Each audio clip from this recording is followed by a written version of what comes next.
नमस्कार, मैं एडवोकेट विकास यादव एक बार फिर से स्वागत करता हूं आप सबका नई वीडियो में। और आज हम इस वीडियो में देखेंगे लॉ ऑफ टोर्ट्स और आपका मोटर व्हीकल एक्ट 1988 और आपका कंज्यूमर प्रोटेक्शन एक्ट 1986 और 2019 के सारे प्रीवियस ईयर क्वेश्चन हम इस वीडियो में कवर करेंगे। वीडियो थोड़ा लंबा हो सकता है क्योंकि लगभग 80 क्वेश्चन है। लॉ ऑफ टोर्ट्स देखिए, इसका कोई बेयर एक्ट होता नहीं है, तो आपको इसकी प्रिपरेशन करनी पड़ेगी। एग्जाम में आप कोई हेल्प नहीं मिलेगी क्योंकि बुक अलाउड है नहीं। बाकी मोटर व्हीकल और कंज्यूमर प्रोटेक्शन का बेयर एक्ट आप लेके जाइए। एक एक क्वेश्चन इन दोनों सेक्शन से आने की संभावना है। 5 क्वेश्चन टोटल इस पूरे सेक्शन से आएंगे, टोर्ट्स के, मोटर व्हीकल और कंज्यूमर प्रोटेक्शन से। तो मान के चलिए कि 3 क्वेश्चन टोर्ट के आ जाएंगे, एक एक क्वेश्चन मोटर व्हीकल और आपको कंज्यूमर प्रोटेक्शन से आ सकता है। बाकी थोड़ा चेंज भी हो सकता है, लेकिन टोर्ट थोड़ा इंपॉर्टेंट सब्जेक्ट है, थोड़ा अच्छे से पढ़ लीजिए। इसी वीडियो में अगर आप ये सारा वीडियो देख लोगे तो इसी से आपके पाँचों क्वेश्चन हो जाएंगे, क्योंकि ज़्यादा बड़े हार्ड क्वेश्चन है नहीं, छोटा सा ही टॉपिक है, कोई बड़ी बात है नहीं। पहला क्वेश्चन है, the consumer protection act was enacted इन। तो ये जो क्वेश्चन था ये पुराने एआईबी एग्जाम में आया, तो उस टाइम ये आपका कंज्यूमर प्रोटेक्शन एक्ट 2019 बना नहीं था, तो ये उसके अकॉर्डिंग ये पूछ रहा है। तो आपको पता होना चाहिए 1986 में पुराना अपना था और ये एनेक्टेड 24 दिसंबर 1986 को हुआ था। एनफोर्समेंट इसका 2 तारीख को हुआ था, एक तो 15 अप्रैल 1987 को हुआ था और एक बार हुआ था 1 जुलाई 1987 को। क्यों?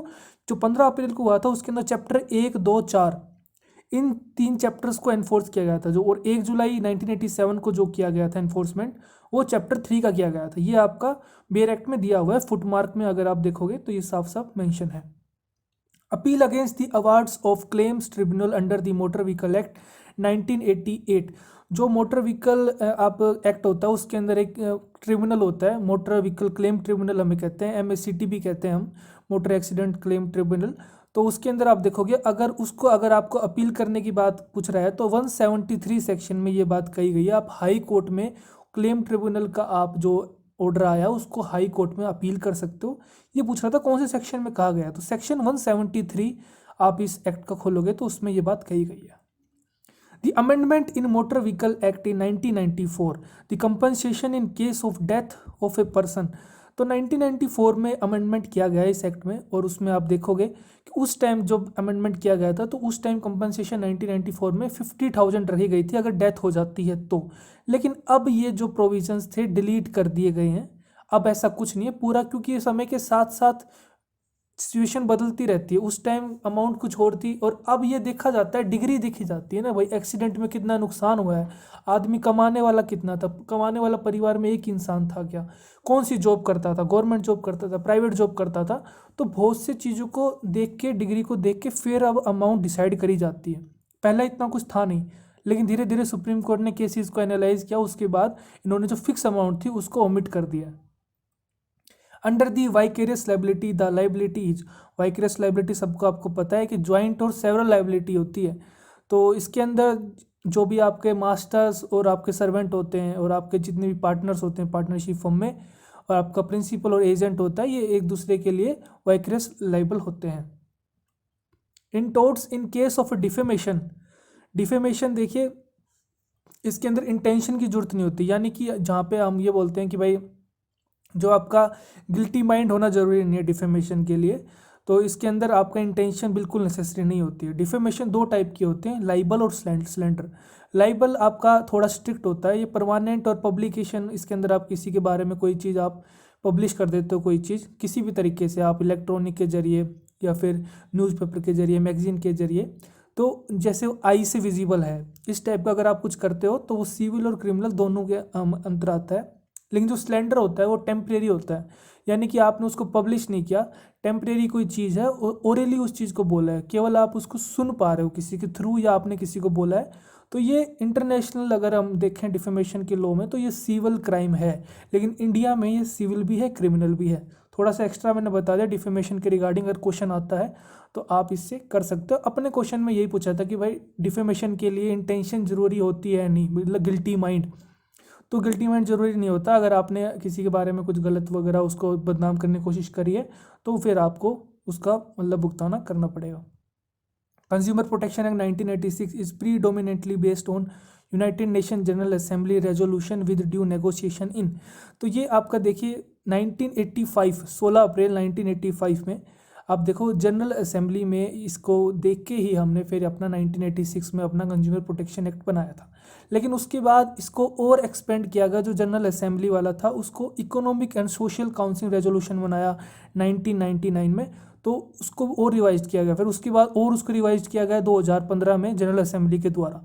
अपन से क्वेश्चन पूछ रहा है कि हमने जो 1986 में बनाया था वो किसको देख के बनाया था, वो इसमें से कोई भी ऑप्शन है नहीं, तो डी ऑप्शन इसलिए हो जाएगा।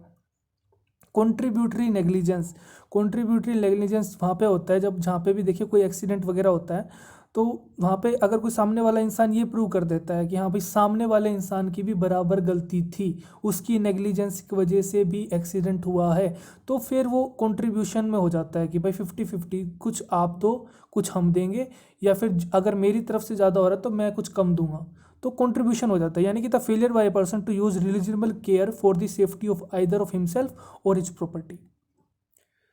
अब ये देख लीजिए, ये आपका श्री राम फर्टिलाइजर वाला केस था, तो इसके अंदर साफ साफ पता था। ओलियम गैस लीक वाला केस था आपका, MC Mehta versus union of India 1987 का केस था, आप पढ़ सकते हो।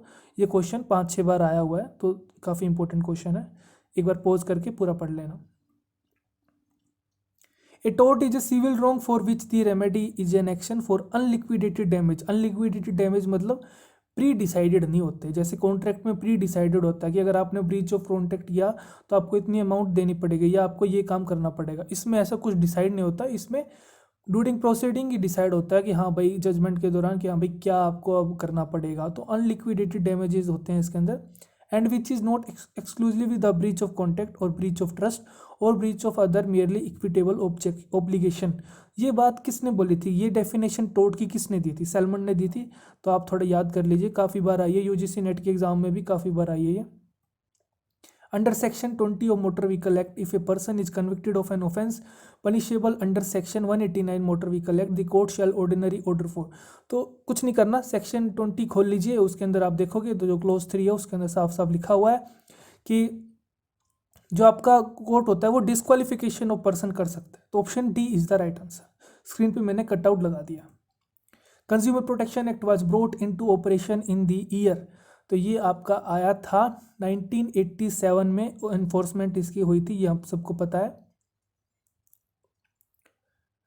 Under consumer protection act the jurisdiction of the district forum should not exceed rupees. अब देखिए यहाँ पे इसने मेंशन नहीं किया है कि भाई ये 1986 से पूछ रहा है या 2019 से पूछ रहा है, लेकिन ये प्रीवियस ईयर जो क्वेश्चन करा रहा हूँ मैं, ये थोड़े पुराने क्वेश्चन चल रहे हैं अभी फिलहाल। क्वेश्चन नंबर 12 कर रहे हैं अपन, तो बहुत पुराने चल रहे हैं। उस टाइम तक अपना कंज्यूमर प्रोटेक्शन एक्ट 2019 बना नहीं था, तो ये 1986 के अकॉर्डिंग पूछ रहा है।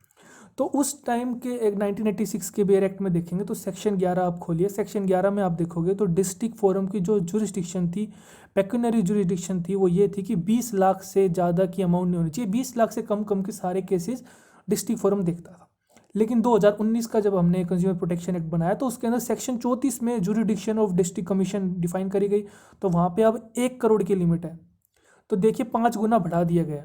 ठीक है, तो ये आप ध्यान रख के चलना कि अगर पुरानी पूछता है तो सेक्शन 11 में दी हुई है 1986 के बेयर एक्ट में, और नहीं पूछता है तो 2019 के सेक्शन 34 में ये दे रखी है। तो हमसे पुराने का पूछ रहा था तो हमने यहाँ पे, क्योंकि नया कोई ऑप्शन है ही नहीं इसके अंदर 1 करोड़ के हिसाब से, तो यानी पुराने का पूछ रहा था, ऑप्शन डी हमने मार्क कर दिया, वही राइट आंसर है। The type of damages avoided in the law of torts, ये मैंने अभी आपको बताया था अनलिक्विडेटेड डैमेजेस के बारे में, तो वही ये आंसर 2 इसका हो जाएगा।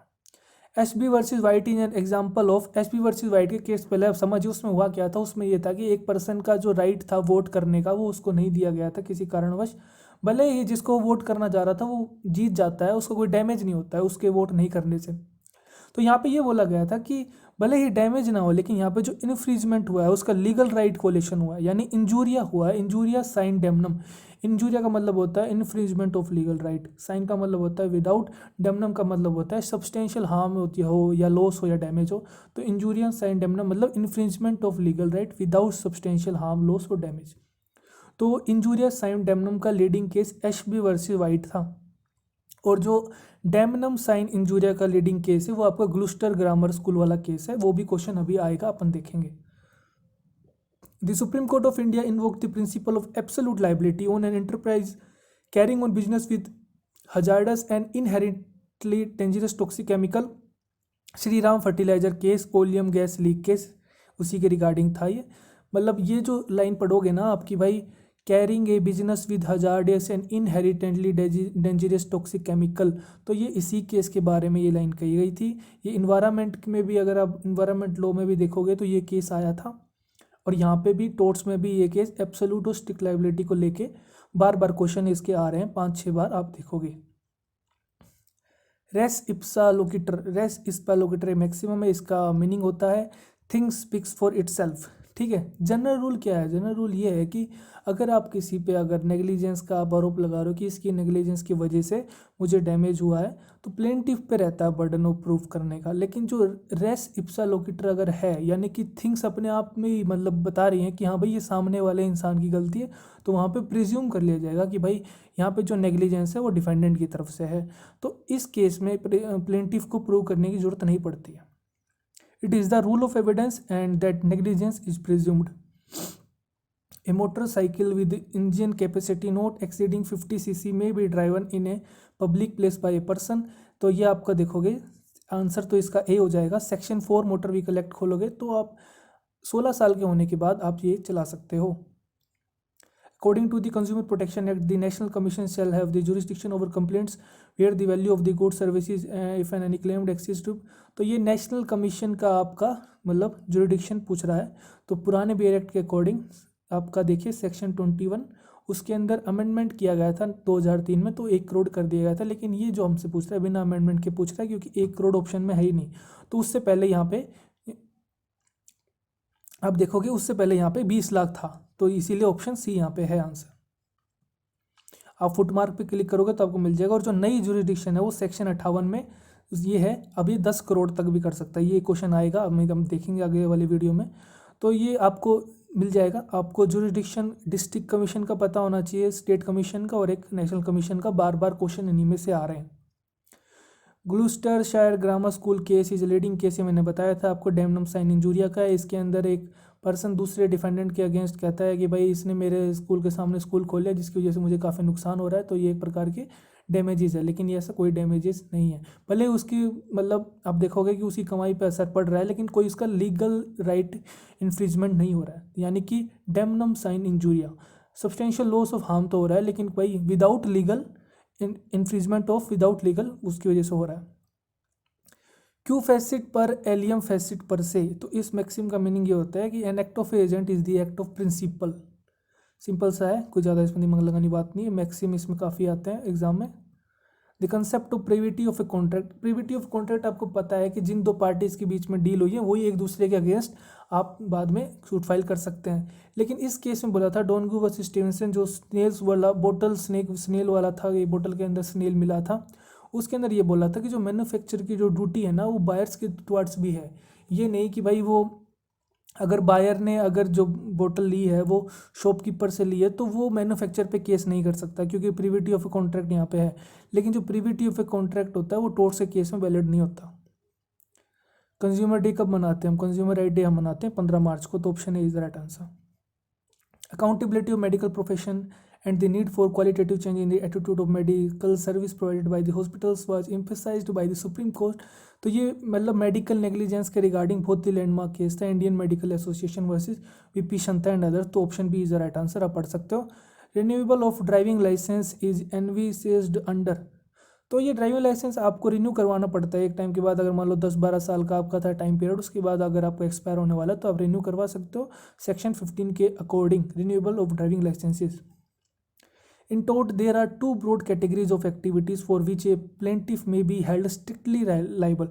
strictly liable मतलब यानी कि जो रेलैंड वर्सेस फ्लेचर वाला केस था आपने पढ़ा होगा, उसके अंदर स्ट्रिक्टली लाइबिलिटी हमने हेल्ड करी थी। तो उसके अंदर बताया था कि पोजेशन ऑफ सर्टेन एनिमल्स, यानी कि जो पालतू जानवर नहीं है उनसे हट के, जैसे शेर रख लिया आपने या एनाकोंडा रख लिया, तो ये अगर आप रख रहे हो तो फिर बहुत मतलब आपकी लाइबिलिटी बहुत ज़्यादा बढ़ जाती है। और कोई अगर आप कोई डेंजरस एक्टिविटी कर रहे हो, यानी गैस वगैरह कोई काम कर रहे हो ऐसा, तो उस प्रकार की हार्मफुल एक्टिविटी अगर आप कर रहे हो तो आपकी लाइबिलिटी बहुत ज़्यादा हो जाती है। तो option A is the right answer.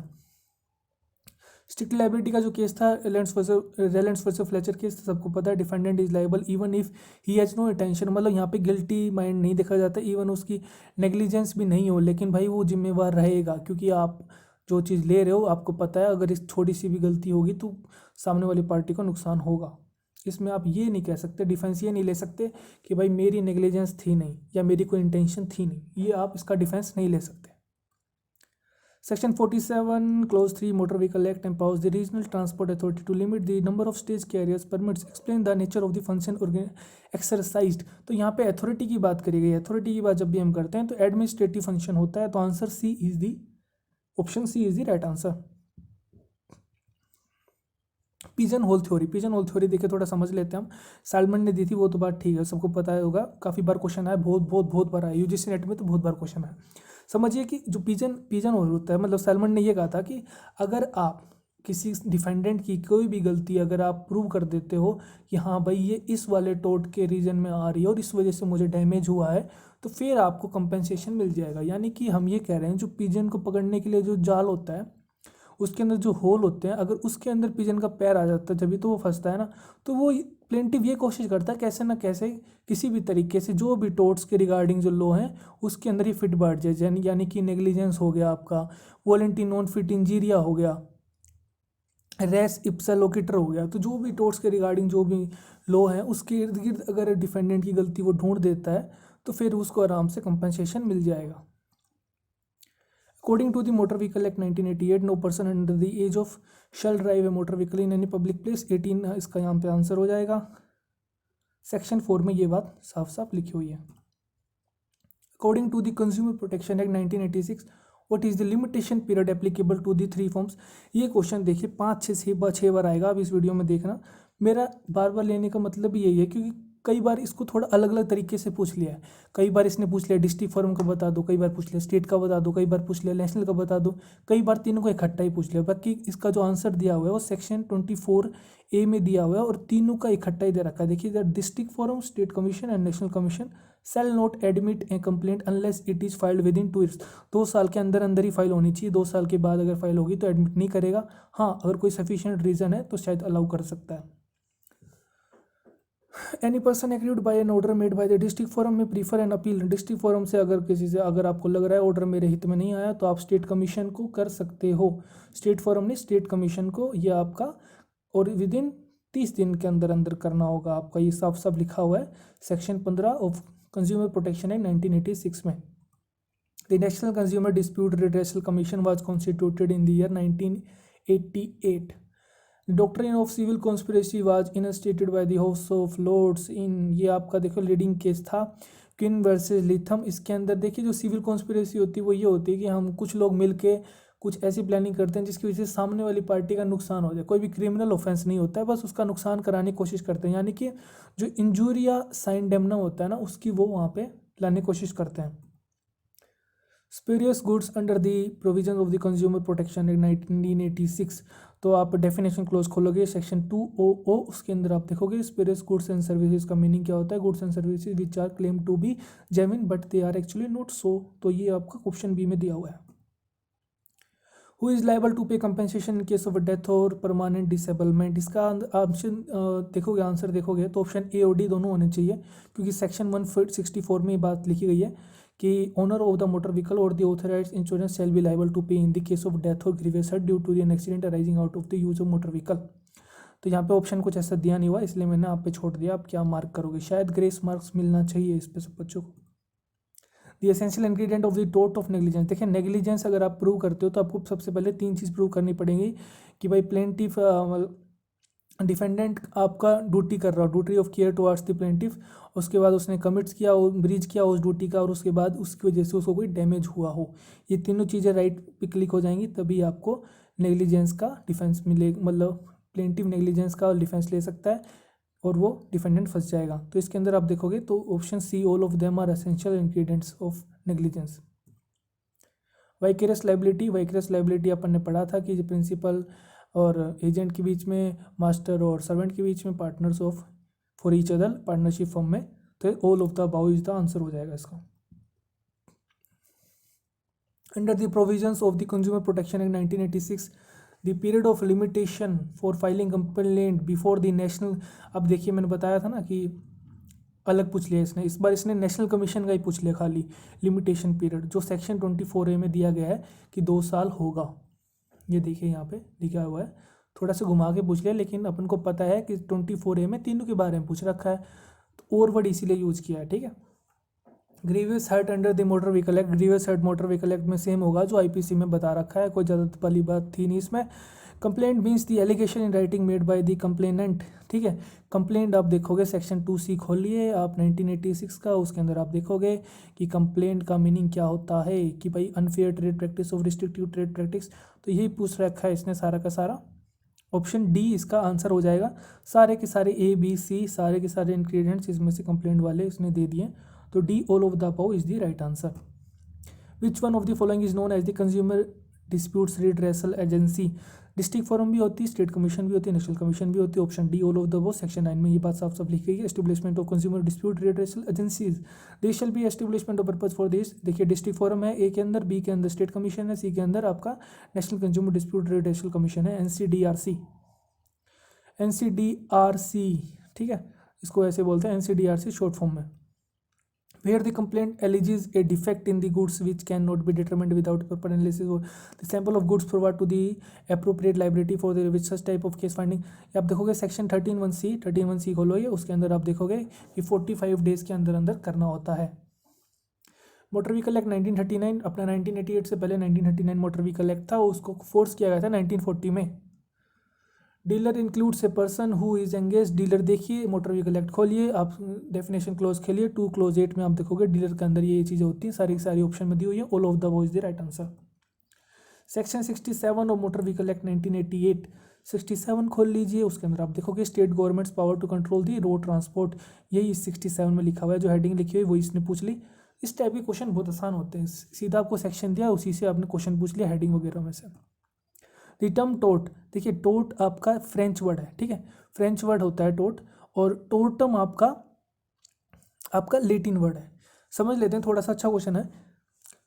जो टोट का जो एक्चुअल मीनिंग होता है वो टू ट्विस्ट करना होता है, यानी कि conduct which is not lawful, ठीक है, लॉफुल नहीं है, आप उसको लॉफुल बनाने का तरीका क्या कर रहे हो, किस तरीके से कर रहे हो, या तो ट्विस्ट करके, क्रूड करके, या अनलॉफुल मीनिंग के तरीके से, ये इसका टोट का मतलब है। लेटिन में इसको टोटम कहते हैं, इंग्लिश में इसको रोंग कहते हैं, रोमन में इसको डेलिसिट कहते हैं, संस्कृत में इसको जिम्मा कहते हैं। अपन से पूछा था जो टोट वर्ड है वो उसे कहाँ से लगाया गया, तो ये फ्रेंच वर्ड से, इसको फ्रेंच में टोट बोलते हैं।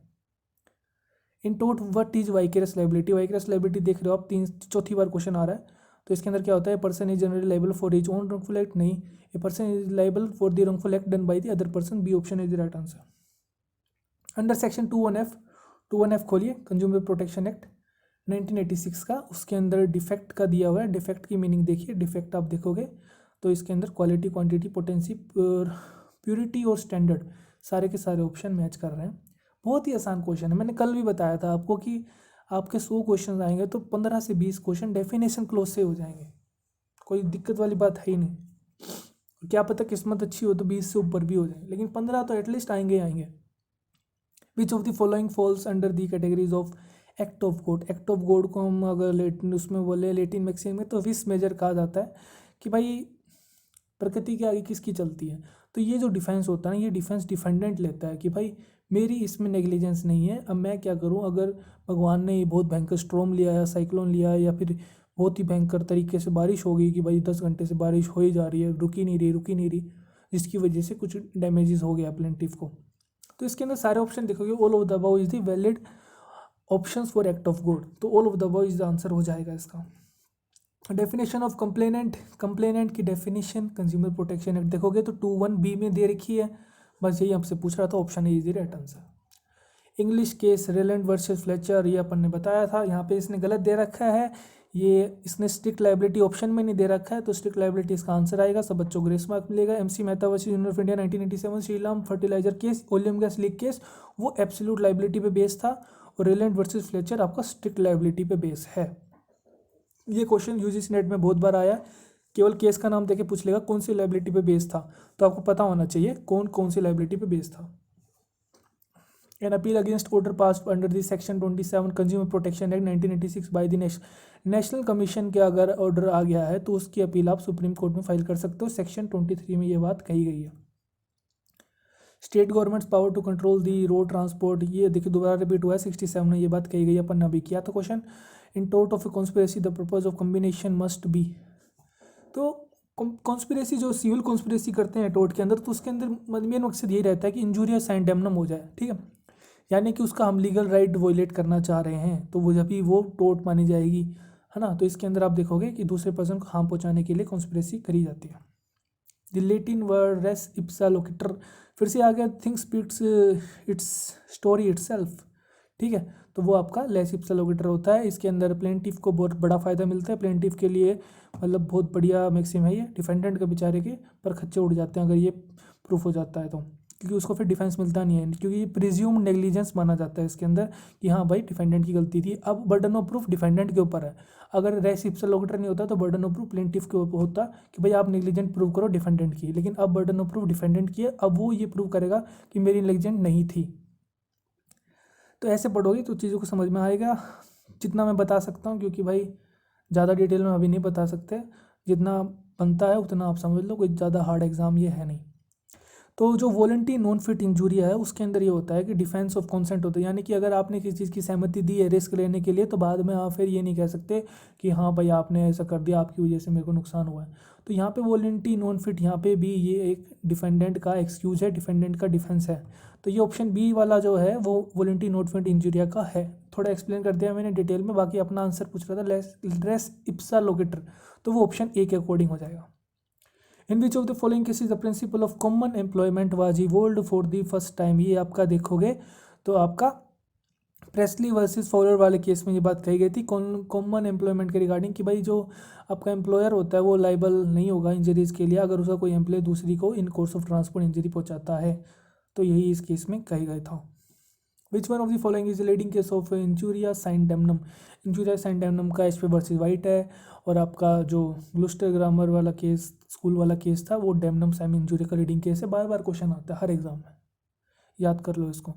रेलैंड वर्सेस फ्लेचर आपको पता ही है, स्ट्रिक्ट लाइबिलिटी के रिगार्डिंग है। Donoghue versus Stevenson doctrine of privity of contract से है। बस ऐसे याद करते चलो। Which one is the leading case of strict liability Rylands versus Fletcher 1868 1868 1868। ये 1868 याद कर लो, क्योंकि यूजीसी नेट में केवल ईयर ही पूछ लेता है, क्योंकि बहुत बहुत ज़्यादा लीडिंग केस है भाई, इसी के ऊपर पूरा आपका स्ट्रिक्ट लाइबिलिटी वाइकरेस लाइबिलिटी बन रखा है। तो बहुत इंपॉर्टेंट केस है। इसके अंदर एक्सेप्शन भी दिए हुए हैं कि भाई अगर स्ट्रिक्ट लाइबिलिटी है तो आपको एक्सेप्शन कुछ अलाउड है, लेकिन एब्सोल्यूट लाइबिलिटी जो कि स्ट्रिक्ट लाइबिलिटी स्ट्रिक्ट होती है उसके अंदर एक्सेप्शन अलाउड नहीं होते हैं। इससे भी क्वेश्चन आ जाता है, लेकिन इतना डीप में नहीं पूछेगा इस एग्जाम में, इसीलिए मैंने वो बताया नहीं है। विच of the following section of the motor vehicle act 1988 defines the term owner, तो भाई आपको पता है कि भाई डेफिनेशन क्लोज से क्वेश्चन आया, तो ऑप्शन आप देख लीजिए कि ऑप्शन आपका सेक्शन 2 खोल लीजिए, उसका आप देखोगे क्लोज 30, तो ओनर के बारे में कहा गया, तो वही अपन मार्क करके आगे बढ़ देंगे। डेफिनेशन क्लोज तो भाई आपको ये एग्जाम क्लियर करवा देगी, बता रहा हूँ। Which one of the following is the true about the Latin maxim ubi jus ibi remedium where there is right there is remedy, सबको पता है। Option A is the right answer. इसका leading case आपको पता होना चाहिए, Ashby versus White इसका leading case है, आगे क्वेश्चन आएगा ये। The rating word injuria sine damnum literally means, injuria sine damnum का मतलब देखो बार बार आ रहा है, infringement of legal right without damages, तो option A is the right answer. अपन ने किया हुआ है, जो डिटेल में नहीं बताऊंगा। The provision relating to the claims tribunal is given under the, आप देखोगे इंडेक्स पार्ट खोल लीजिए, ऐसा क्वेश्चन आता है तो हमेशा इंडेक्स पार्ट्स सारे क्वेश्चन अगर आपको देखने हैं कौन सा क्वेश्चन कौन से सेक्शन में, इंडेक्स पार्ट से आप फटाफट देख लो कि हाँ भाई ये चीज़ कहाँ लिखी है, फिर आप उसको स्विच ऑन करके फिर अपना रियल सेक्शन पे आओ, फिर वहाँ से डिटेल में पढ़ो।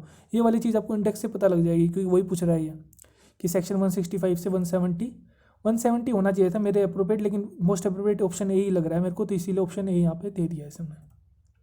The consumer protection act 1986 come into effect on, देखिए पहला ही क्वेश्चन किया था अपन ने इस वीडियो का कि ये जब आया था एनेक्ट हुआ था 1986 24 दिसंबर में, लेकिन एनफोर्स इसको 1987 में किया गया था 2 बार। स्क्रीन के आप देख सकते हो कि भाई आपके पेयर एक्ट में भी लिखा हुआ है, आप टॉप में राइट कॉर्नर पे।